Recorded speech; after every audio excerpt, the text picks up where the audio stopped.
talking about the Eagles, I also want to talk about the tush push because obviously another controversy around them in the Chiefs game, and I wanted to share this take from an NFL guy, Jerry McCoy, on his take on potentially trying to stop the tush push and also what makes it great. Then obviously just like the naked eye of it just looking unstoppable. So here we go. What Nick Sirianni has done is he's done what Bill Belichick did for a lot of years. He studied the rules, and he understood that there was a time where defensively we could use leverage, where we could push. You can't do that anymore. We seen that in the Broncos game where they said he pushed him down, so he used leverage to jump over. There was a time where you could do that. There was a time where when we did field goal, the linebackers would push us forward. You could actually do that. They took that out of the rules.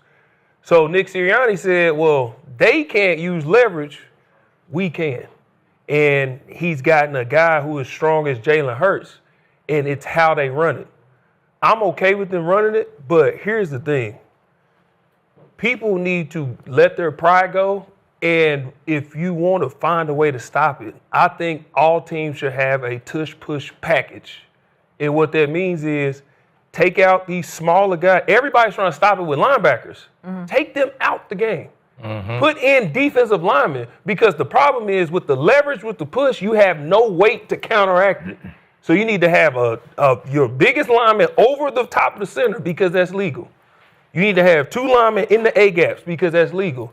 Instead of having backers back here, put defensive linemen right there. So now when you have your nose guard, he's over the top of the center.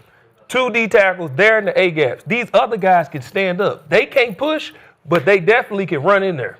So they need to get all the gaps. Just have all defensive linemen. Get two defensive linemen that can stand up.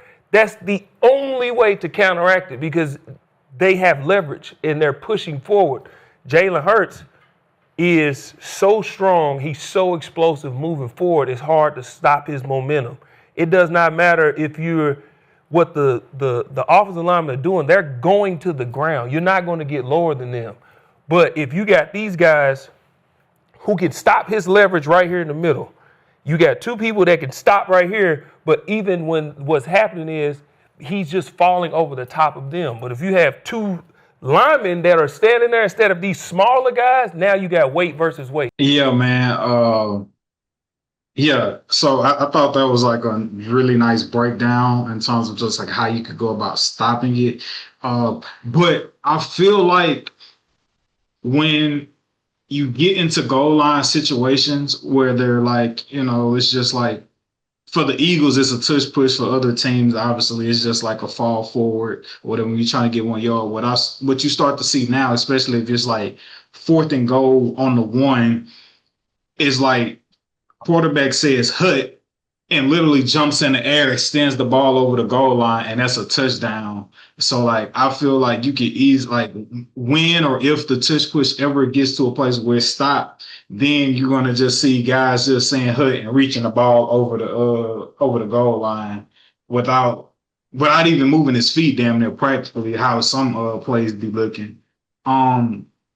Obviously, it was in question whether or not he was going to get banned this past off season, and it got ruled to like stay. But me personally, I tend to not like the tush push simply because like I think it's no clean cut way on trying to officiate it. I feel like the tush push, like the calling on it, I feel like the play never ends until like the Eagles get the yards they need because it's so scuffled and muffed up and whatever the case may be. But I mean, what do y'all see the future of the tush push? Do teams adapt? Does it eventually get banned, or is the Eagles gonna build a dynasty off of it? I think NFL stand for not for long and league full of crybabies. So I think really in the near future it'll probably get banned. But I mean, build a dynasty off of it is crazy. But I mean, the Eagles have shown, man, that they don't win sexy, but they do win because they typically block better and they tackle better, than a large number of teams within the league.